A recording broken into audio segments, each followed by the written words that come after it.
যমরাজকে আমরা মৃত্যুর দেবতা হিসেবে জানি, কিন্তু যমরাজ যেখানে শেষ করেন মহাকাল সেখান থেকেই শুরু করেন।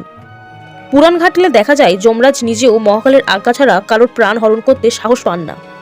কেন জানেন? কারণ শিব হলেন মৃত্যুঞ্জয়, যিনি স্বয়ং মৃত্যুকেও পরাজিত করেছেন।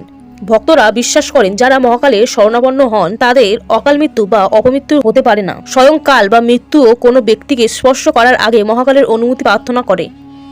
এমনকি যমরাজও মহাকালের কোনো পরম ভক্তের দিকে তাকাতে ভয় পান, কারণ শিবের রক্ষা কবচ যার ওপর থাকে তার নির্দিষ্ট আয়ু মহাকালের ইচ্ছায় বৃদ্ধি পেতে পারে। উজ্জয়িনী সেই হাড় হিম করার রহস্য। মহাকালের এই শক্তির জীবন্ত প্রমাণ লুকিয়ে আছে মধ্যপ্রদেশের অবন্তিকা বা আজকের উজ্জয়িনী নগরীতে। প্রাচীন জ্যোতির্বিজ্ঞান অনুযায়ী এই মন্দিরটি পৃথিবীর ঠিক সেই নাভিকেন্দ্রে অবস্থিত যেখান থেকে মহাবিশ্বের গণনা শুরু হয়। তবে এই মন্দিরের আড়ালে লুকিয়ে আছে এমন এক রহস্য যা শুনলে আপনার গায়ের লোম খাড়া হয়ে যাবে।